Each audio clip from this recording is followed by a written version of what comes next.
My grandfather was a Christian pastor in Germany. He always said he was born on the wrong side of the ocean at the wrong time of history.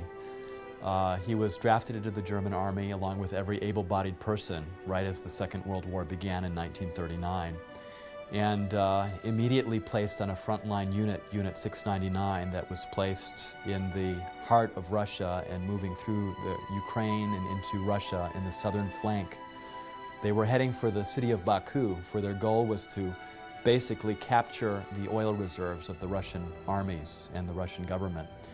And being on a bridge building unit right at the front lines, often behind enemy lines, there were huge amounts of casualties and a lot of heartache. One day, his commanding officer towards the end of the war called him into his office, his makeshift office, and asked him a very direct question. He said, "Herr Hasel, do you believe that Germany is going to win this war?" And the question was kind of a catch-22, because if you're a patriotic soldier, you're going to say, of course we're going to win this war. But also being a Bible student and as pastor and having studied prophecy, my grandfather knew that Germany would not win the war, and so he was conflicted and he didn't know exactly what to say, and at that moment he said a silent prayer to heaven. And then he said, "Is this an official or an unofficial question?" And they had kind of an unwritten code within their unit that when they had their hats off, they could speak on an unofficial capacity.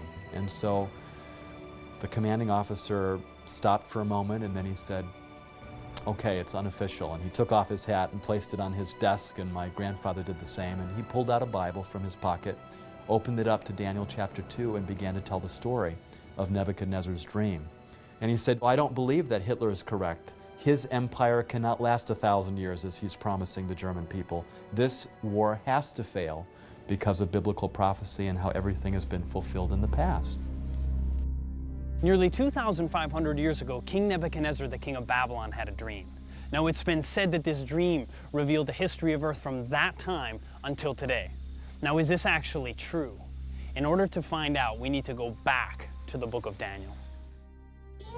Daniel was taken captive about 605 BC. According to the book, he was taken captive right about the beginning of the reign of King Nebuchadnezzar II, who established the resurgence of Babylon as a very strong power in the ancient Near East. He took a number of princes from the city of Jerusalem captive, one of whom was Daniel. Well, it was not unusual that conquerors, kings who conquered the land, would take from royal families and nobility young people and take them with them to their own country. And it was mainly done for two reasons. One reason is that these young people will be educated in Babylon, and they would accept not only language of Babylonians, but they would accept culture and religion and everything from Babylon. They would take the cream of the crop, the intelligentsia, the royalty. They would take the artisans, the writers, the physicians, so that their land was developed at a high level, but they would leave some of the people in the land and allow a local person to rule. That's exactly what happened with the time of Daniel. Daniel and his friends were taken from Jerusalem to Babylonia. We find Daniel captive in Babylon. Now, Daniel chapter 1 tells us why he's there, okay? Nebuchadnezzar had gone to Jerusalem in 3 separate raids. The first one was in 605 BC. Then there was another one around 598 BC and another one around 586 BC. Each time the penalty against the people of Jerusalem was a little bit more severe. It may have been in that initial attack in 605 when Daniel and his friends, princes of the kingdom, were taken into captivity with the idea of training them and making them sympathetic supporters of the Babylonian crown. This piece chronicles events from 605 to 594 BC, including Nebuchadnezzar's campaign into Palestine and the first capture of Jerusalem. Daniel was probably brought back to Babylon on the first raid by Nebuchadnezzar. He comes to Babylon and he is enrolled in the schools of the Babylonians. He's given a Babylonian name, he's fed Babylonian food. He is enrolled in their schools in a kind of Babylonian brainwashing to prepare him to assimilate to Babylonian culture and language, and eventually to be a kind of puppet ruler over the Jews for the Babylonian Empire. He risked his life by insisting on remaining pure in the way that he ate in his diet and so on, and what he drank, rather than just accepting the hospitality of the king. Now that was extraordinarily dangerous, and if you don't accept the hospitality, that is a serious insult. Now you see, that can be dangerous even if you're equals with somebody, but Daniel was not the equal with Nebuchadnezzar. He was a captive. He was being treated with a massive blessing and compliment from the king, the great king who had conquered all these other kingdoms, and yet he refused his hospitality. This was very dangerous, but God blessed him. He got through that, and he became much wiser than all of the other wise men. One of the most fascinating stories in the Bible is the story of Nebuchadnezzar in Daniel chapter 2. Nebuchadnezzar has dreams, the Bible says. It was his second year of his reign, and he wakes up completely disturbed because he's had this amazing dream, and like something that happens to so many of us, he wakes up and he doesn't remember what he dreamed. He dreamt a dream that terrified the daylights out of him. Now, this has got to be quite a dream to terrify this kind of a king. He knows it's from the gods. He's just conquered all this territory, but it still frightens him. He doesn't know what it means. Obviously, to him, as many other people in the Near East thought, as well as Pharaoh in the book of Genesis, he thought this had something to do with him and his future and his kingdom, but he didn't know what. And what's more, in the morning he had that impression, but he forgot what the details of the dream were, so he couldn't even remember it. It's fascinating. When you look at archaeological evidence, tablets that have been dug up from 6th century Babylon, we find that dreams were a common part of Babylonian existence, particularly among the priestly class, among the elite class. There was a whole school of how to deal with dreams. They had books on how to interpret and define dreams. So that description of the king having a dream and having someone come in to interpret it fits right in with the 6th century context.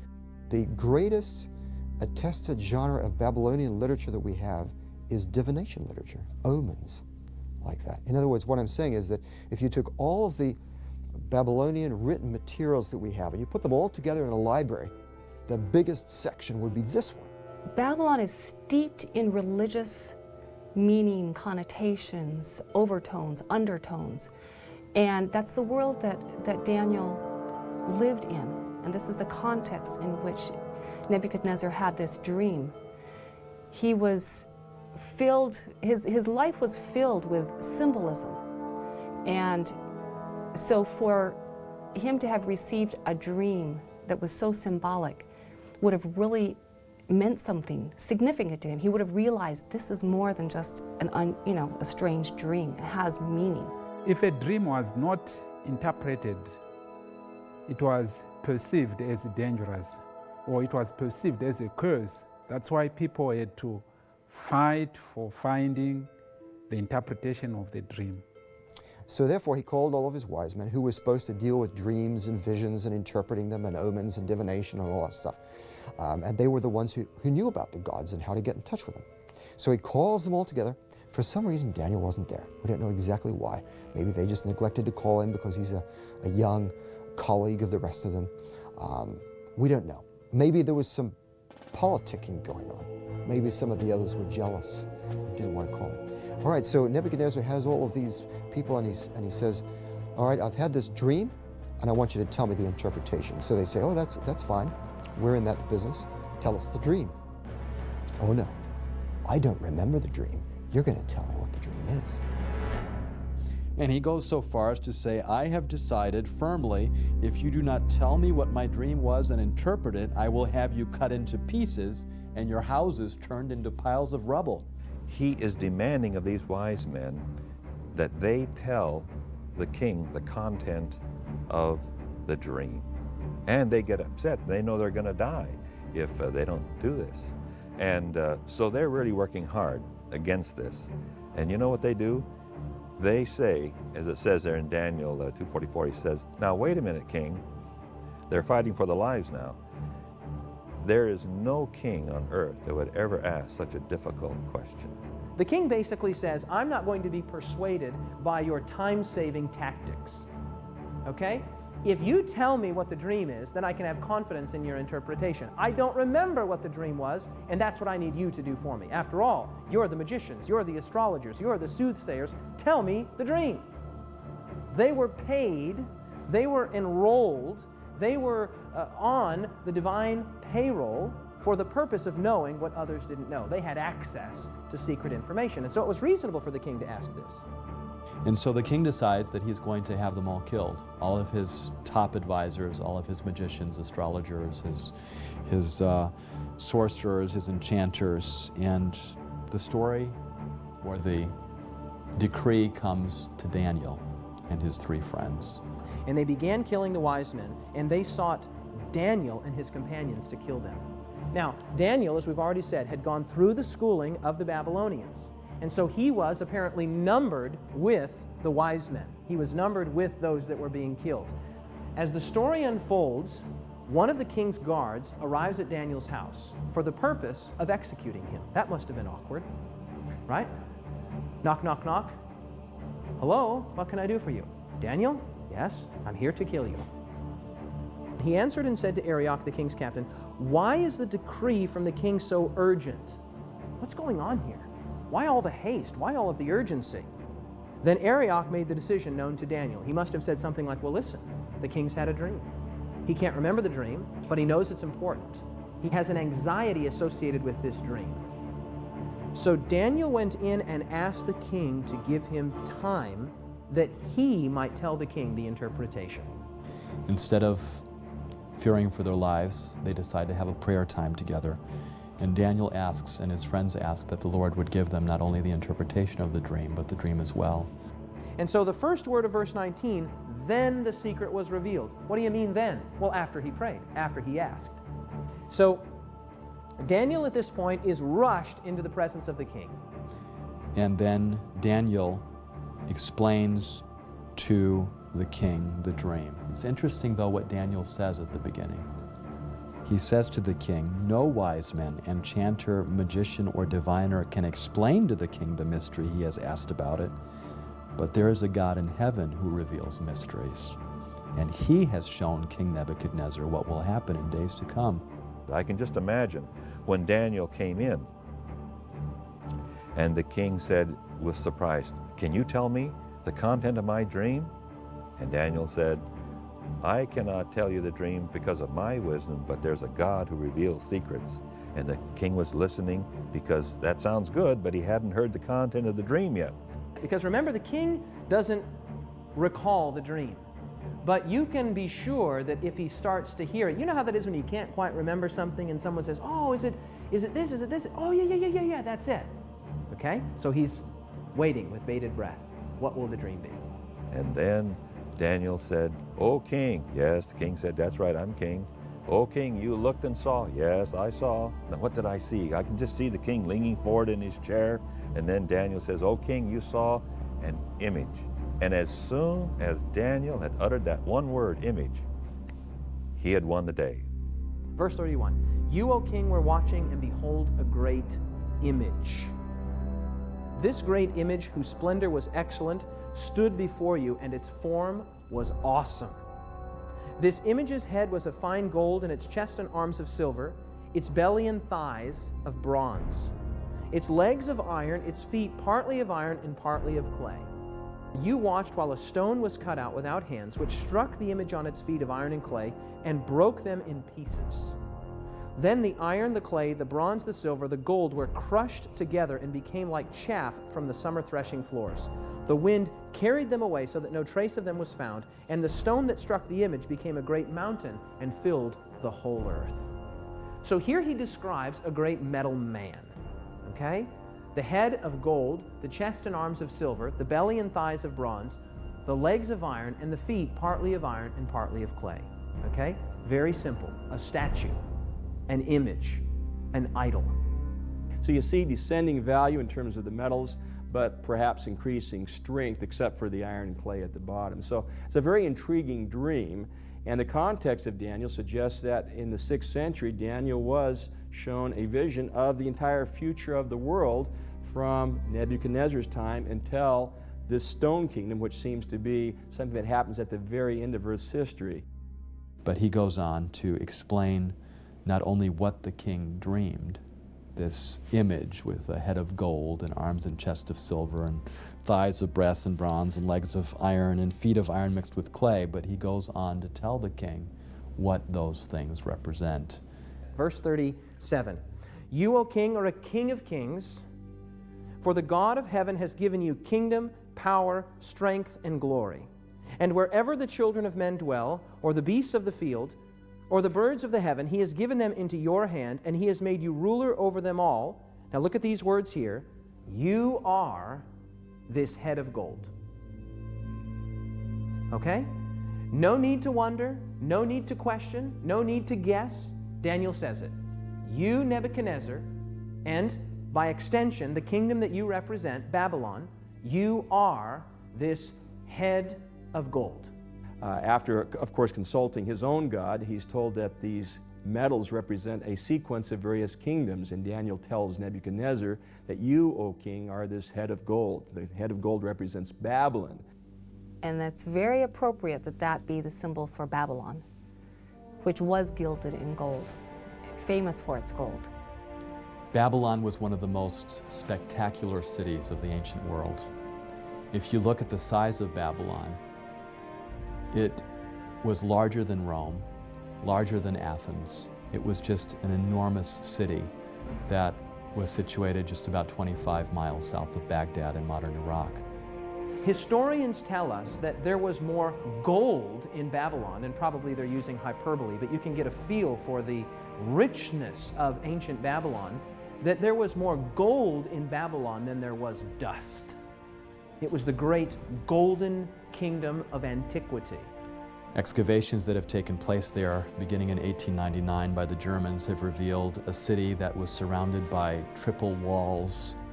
The walls of Babylon consisted of actually two systems of walls. And they surrounded the city, and these two systems, each one consisted of 3 separate walls. So you had a total of 6 walls surrounding the whole city. It was massive. This brick is actually a brick from the walls of Babylon. Every brick made during the reign of Nebuchadnezzar was stamped with his name in it. There were over 200 pagan temples. The famous ziggurat, of course, was the central temple, and many gods were worshipped. Nebuchadnezzar built many altars, temples, sanctuaries, and it was a very polytheistic society, a very sophisticated society. The literature and the language was something that, at that time, the Akkadian language was basically the lingua franca of the world, like English is today. Anyone doing commerce, anyone doing any kind of diplomatic relations would be communicating in that language. And so the Babylonian Empire not only spread, but it was very influential as well. Nebuchadnezzar didn't like the idea that he was only the head of gold. He wanted to be the whole thing. And so he set up a great image of gold where the whole thing was of gold in Daniel chapter 3, the very next chapter, and he had a lot of his people bow down and worship.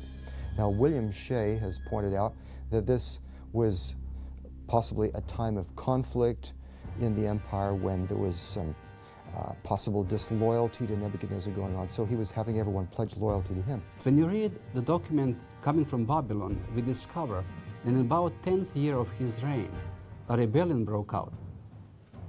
And rebellion was so severe at one point in his court that the text says that he had to take his own sword and defend his own life. Fortunately, soldiers came in and he was able to survive this rebellion. And of course, those involved were punished, executed. But the problem was Nebuchadnezzar did not know who else was involved in this rebellion, in this plot. So he is asking that court officials would pledge new allegiance to him. And he is bringing the people into the Babylon just to make sure that they understand that they have to be obedient to him, they have to accept him as sovereign king and ruler. Now this comes very, very close to the events of chapter 3, where we do have the statue he built and people who were there were supposed to bow down and pay respect. We have a list on the tablet mentioning about 100 names of the people who were invited to Babylon to pledge these new allegiance.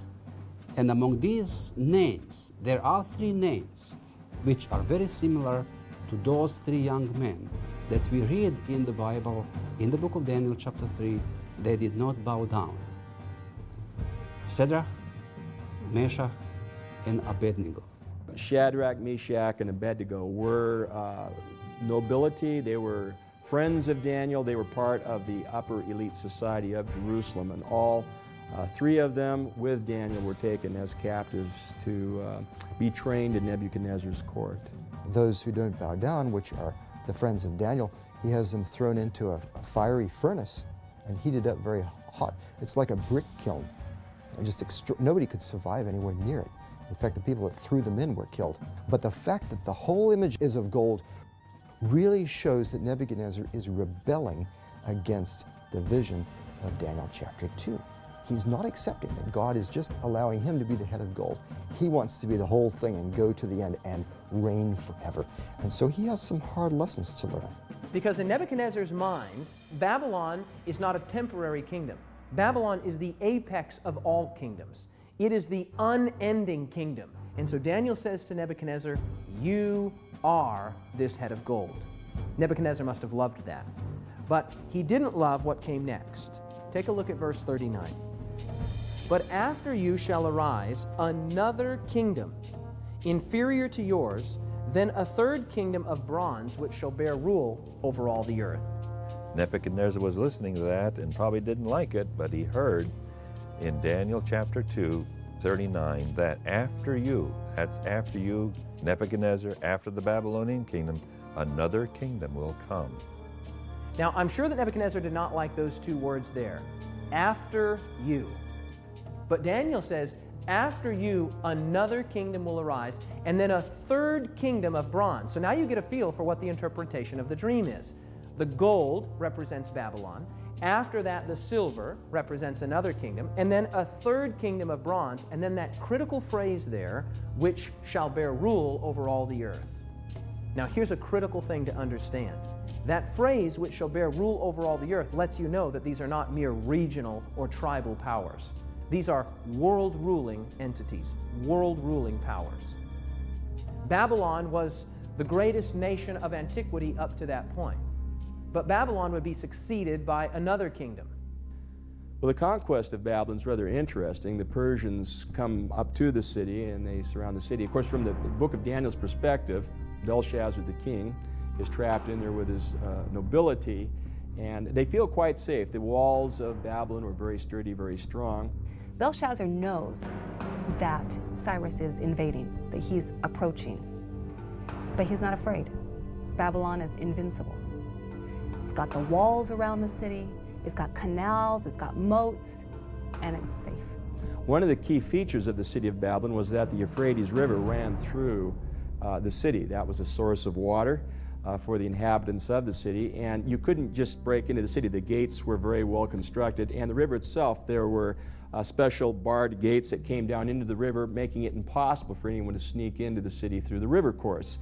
Babylon, in fact, was under the rule of Belshazzar when it fell, on the night that it fell, according to Daniel chapter 5, when the armies of Cyrus under this general came and they got into the walls, and the Greek historian refers to the idea that, in fact, the armies of Cyrus diverted the waters of the river Euphrates.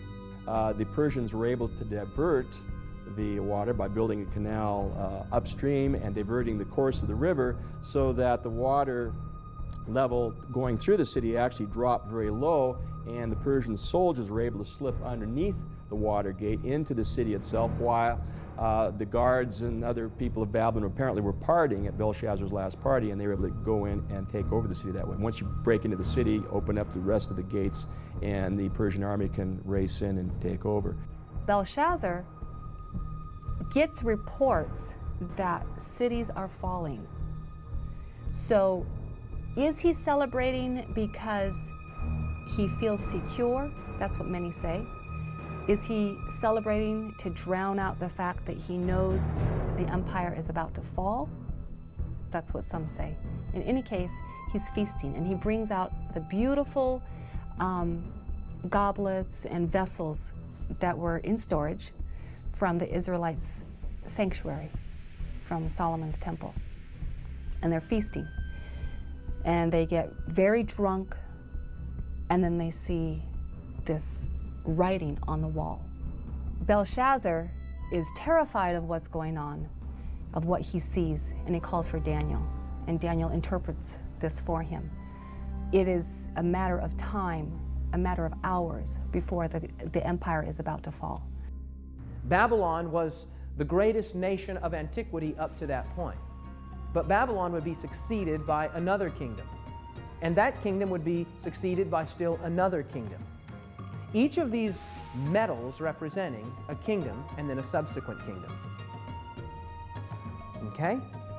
Babylon conquered by Medo-Persia.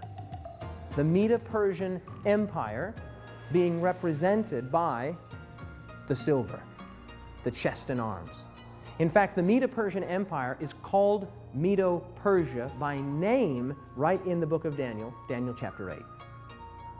Cyrus, king of Persia, with his general Ugbaru-Gobryas, took over in 539. Now, the Persians were a very powerful empire, and they had quite an enlightened rule in a sense. Cyrus could be brutal on various places. So, for example, there were cities that got in his way that wouldn't surrender, and he burned the whole city with men, women, and children. However, those cities that submitted to his rule, he was very nice to, and he in fact let captives go free to their homes, including the Jews, back to Judah, and he returned gods to their temples and did all kinds of things. Now, the Persian Empire went on, and of course, when a king has a big army and lots of power, he wants to expand his empire. That's every king's dream, right? So one of these kings in the 400s, his name was Xerxes. His Persian name, in Old Persian, which is his original native language, is Shayarsha. Now that was hard for the Jews to pronounce, so they said Ahasuerus. We know him as Ahasuerus. And the Greeks said Xerxes, which is Xerxes, okay? He was the husband of Queen Esther. The young girl Esther lived during the Persian period, during the time of Xerxes I. Now the Bible and the biblical text, the king that eventually married this young Jewish girl was actually called Ahasuerus. Now I don't know what Esther called him, whether she called him Shayarsha or Ahasuerus, but in any case, that was her husband. And this guy was power hungry. He was also really weird, had a very short temper. And he wanted to conquer Greece. He invaded Greece, expanded the Persian Empire, the son of Darius, of course, and really established these major capital cities and palaces, finished them that his father Darius had started them, but he finished them, places like Susa and Persepolis and some of these fantastic cities of the Persian Empire. But you can imagine, the Greeks never forgot what the Persians had done to them. So years later, see, this was in the 400s, over a century later, Alexander the Great rose up. His father was Philip of Macedon. Macedonia is to the north of Greece. And he then took over Greece. And the Greeks and the Macedonians had not forgotten what the Persians did, and they wanted revenge. And so they all got behind Alexander, and he went over and he defeated the main Persian army in 3 great battles, Issus, Granicus, and Arbela, in the 330s, captured Darius III, the last king. The Greeks had been in tension with the Persians for quite some time. There had been several conflicts. The Persians had tried to invade Greece several times. And ultimately, under Alexander the Great, he was able to put a stop to the Persians once and for all in this great battle where he takes on Darius the Persian and wipes out the Persian army. Alexander the Great, 331, on the field of Arbela, a marvelous battle in which, though he was outnumbered significantly, he defeats the Medo-Persian armies. Alexander had assembled a group of infantry and cavalry numbering about 49,000 men. Darius outnumbered him by some estimates by 10 to 1, about 500,000 men, some estimates as high as 1 million. So you can see that Alexander was way outnumbered in that particular battle, but he had developed quite a few tactics, like the phalanx and other tactics from his father that he used very successfully in battle. And at one point in the battle, it got so intense that Darius just turned his horse around and fled, which was a signal for his entire army to do the same. And Alexander basically won battles several times that way, with Darius fleeing. If it had been a different king, if it had been a different time, and perhaps some biblical scholars quote the passage that says that God will strike fear into the hearts of kings. Perhaps this was a divine moment where God was deciding another empire was going to take over. Whatever the case may be, Alexander won when simply on human basis he shouldn't have won. So you see this transition from Babylon to another kingdom, Medo-Persia, to a third kingdom of bronze, which shall bear rule over all the earth. Now we come to the thighs, which are bronze. This is the Greek Empire.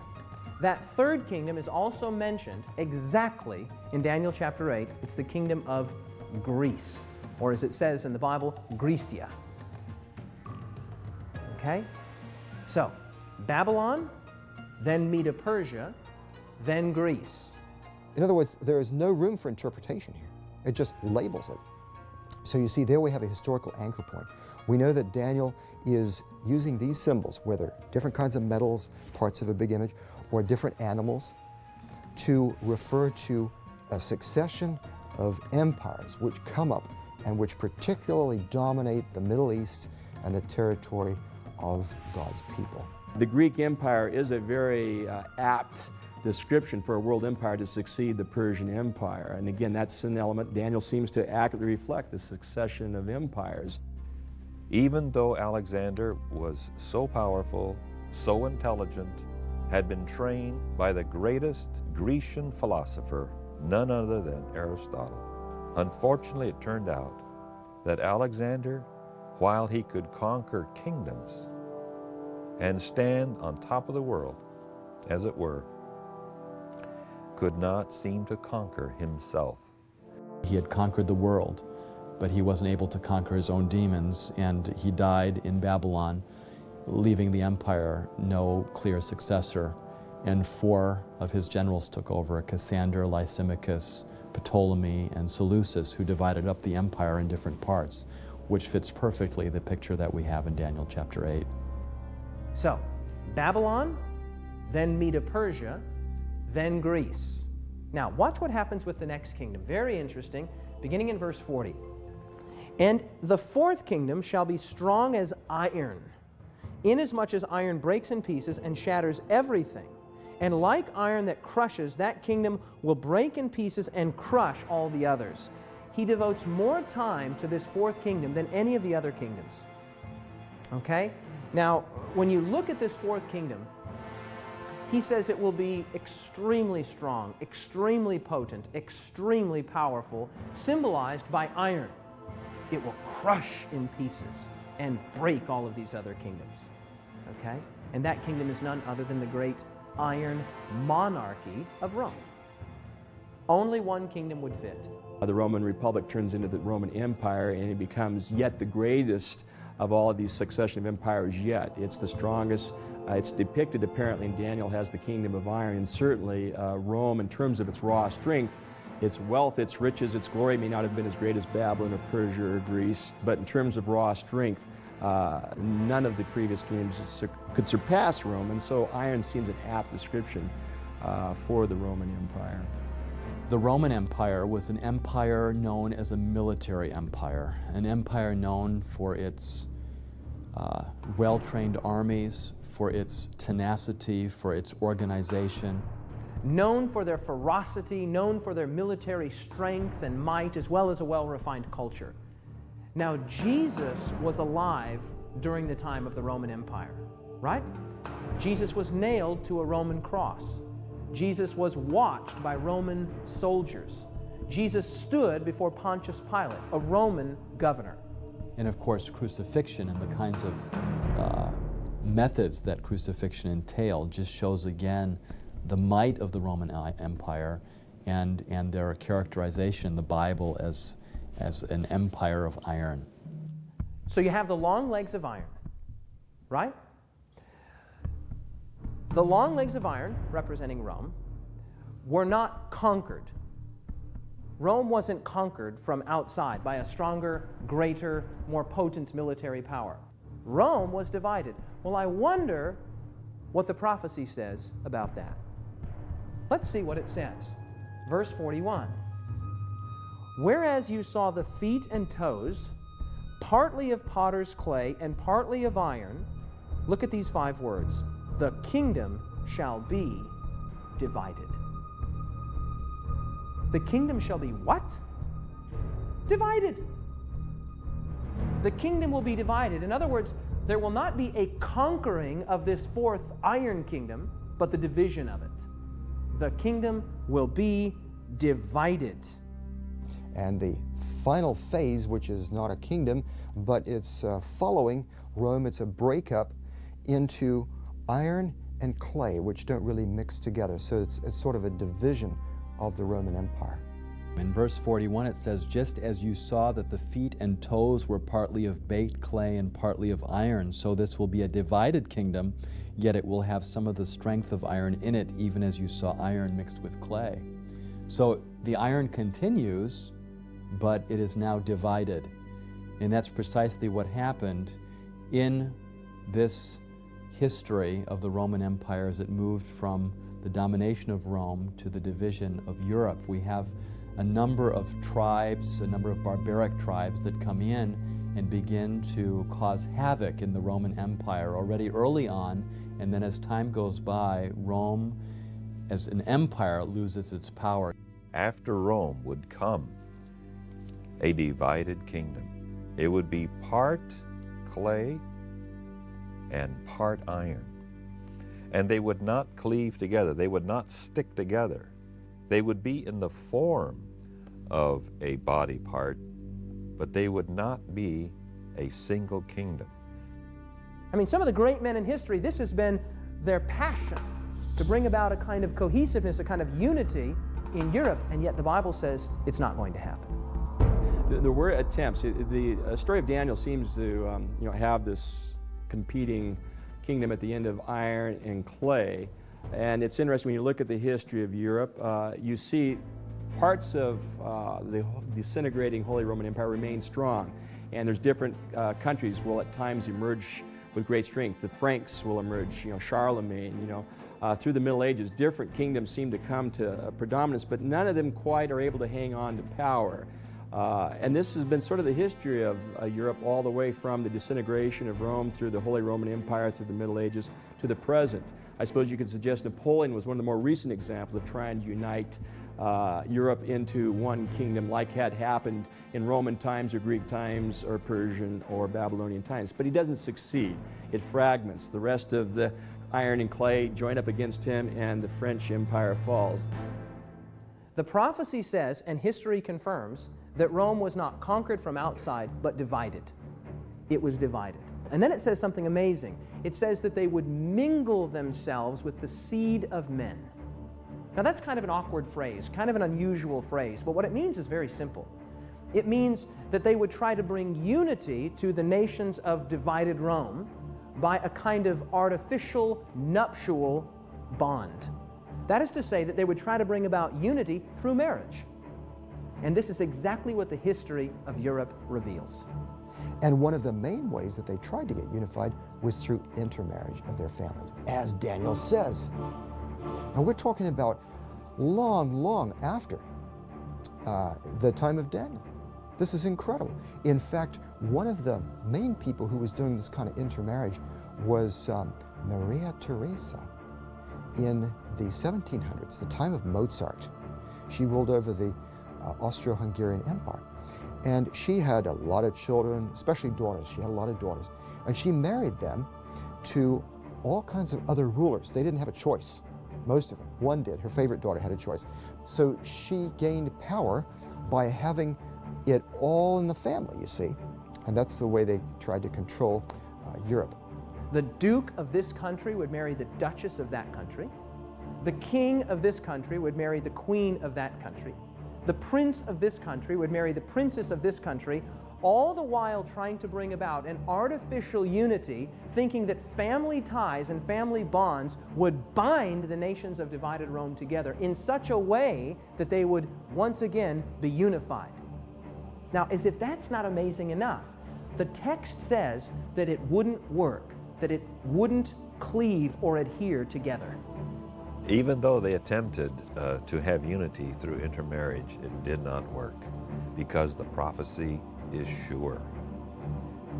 These countries will not cleave together, no matter what humans might try. The critic says, too accurate, too precise, must have been written after the division of Rome sometime. Okay? Everybody agrees Daniel is accurate. So the question is, was it written before, with the traditional authorship, 500 to 600 years before the time of Jesus, or was it written sometime after the division of Rome, 500 to 600 years after the time of Jesus? That's the question. From the standpoint of an archaeologist, I would say that we have a lot of new evidence in the last several years that supports the historicity and the accuracy of the book of Daniel. How do we know then that the book of Daniel was in fact written before the events that it describes? Well, one of the pieces of evidence that confirms that is the discovery of the Dead Sea Scrolls in 1947. In those scrolls, which was basically this religious community's library, was found every book from the Old Testament, at least portions of every book from the Old Testament, except the book of Esther. Wait a minute.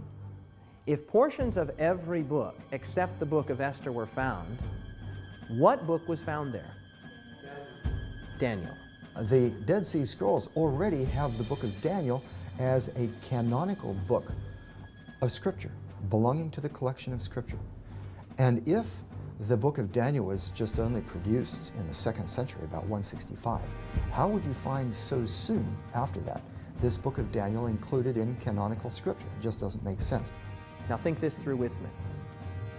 Even secular archaeologists, secular scholars date the Dead Sea Scrolls to 250 to 50 BC.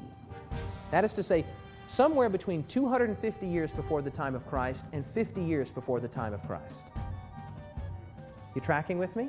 Now, if we have the book of Daniel some 200 years or 250 or 150 years before the time of Jesus, then guess what? We have a very good indicator that the traditional date of authorship that is attributed to the book of Daniel, namely 500, 600 BC, is the correct one.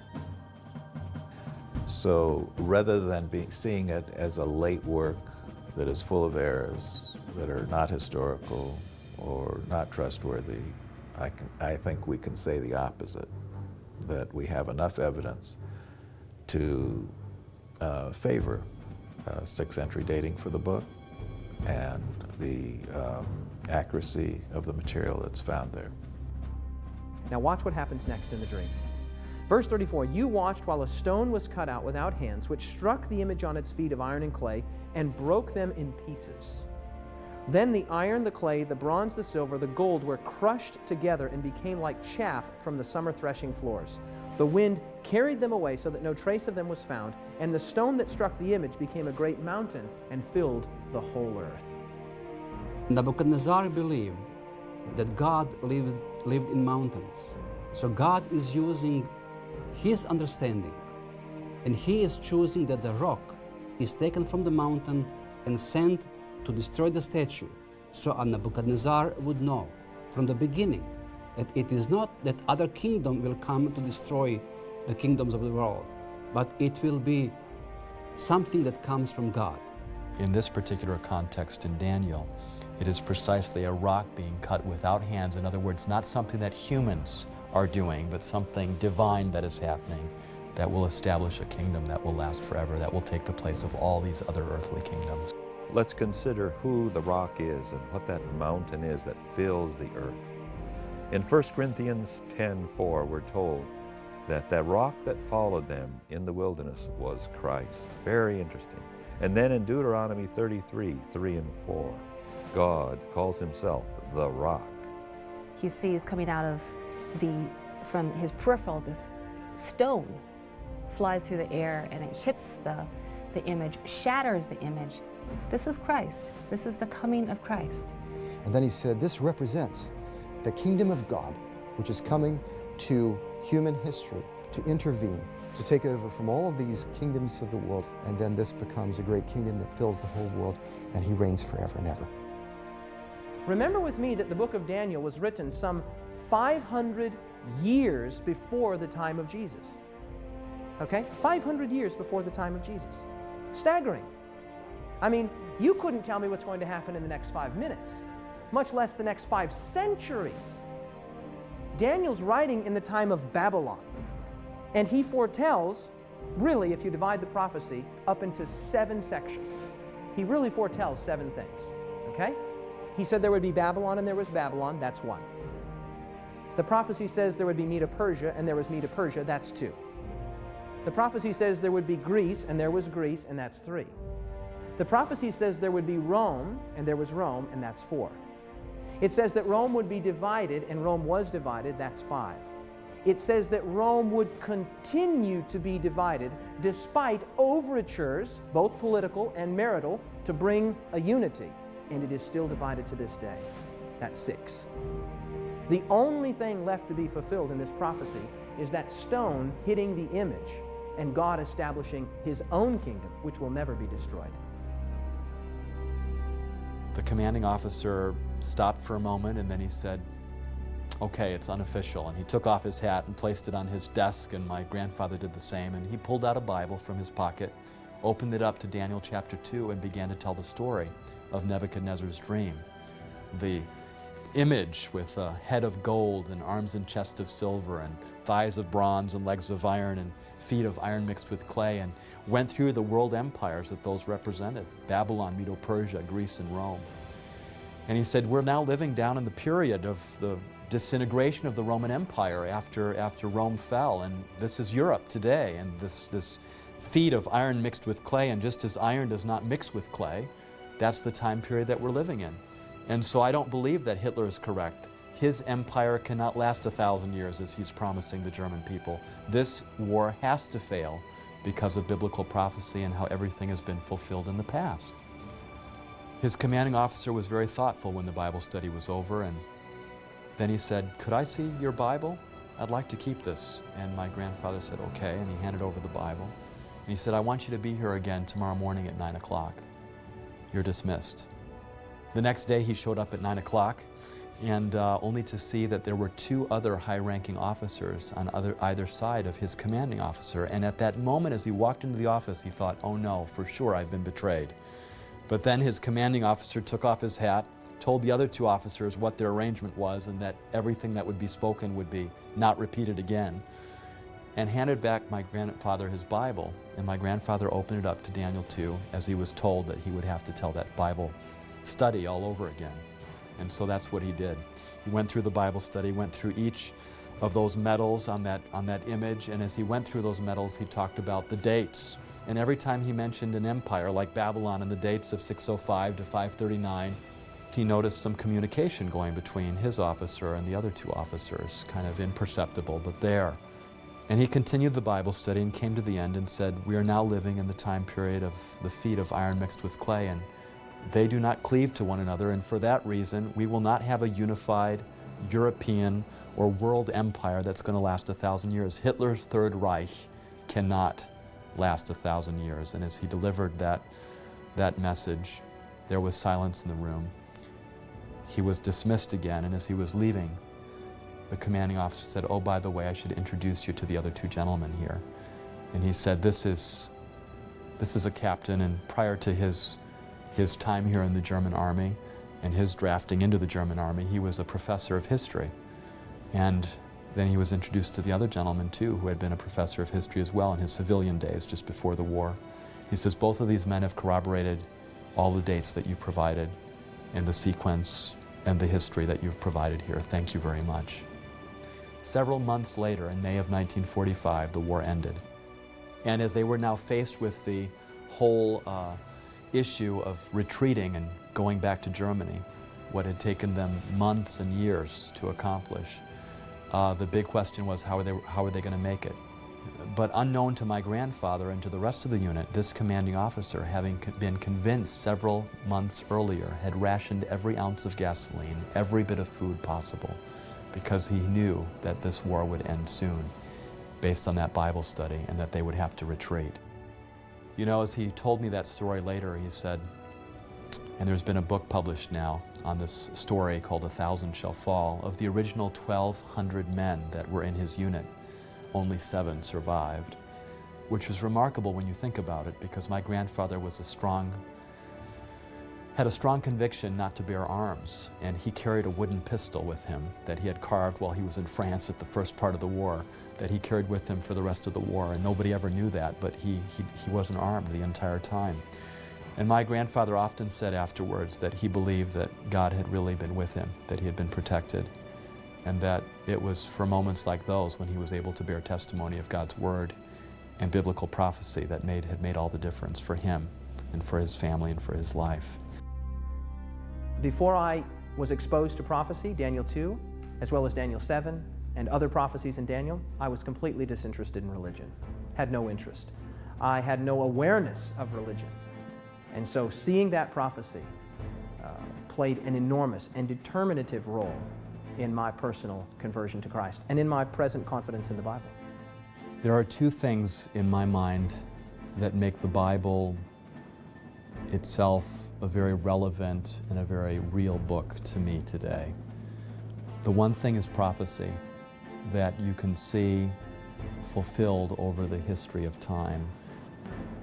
The other is, as we do more and more excavations as archaeologists, and we're finding these ancient cities and these ancient civilizations that the Bible talks about, whether it's Babylon or Medo-Persia or Rome or Greece, whatever it is, we're able to tangibly touch the past. We're able to see it in a 3-dimensional way, and the Bible just comes to life in a way that is very powerful. So this detail just gives you the idea that, in fact, there was some great mind behind this who can read the future. Isaiah chapter 46, verse 9, I am God, and there is no other. I am God, he says, and there is none like me. And then he gives us the evidence. What was the evidence that God advanced that he was God? Declaring from ancient times the things that are not yet done. Prophecy.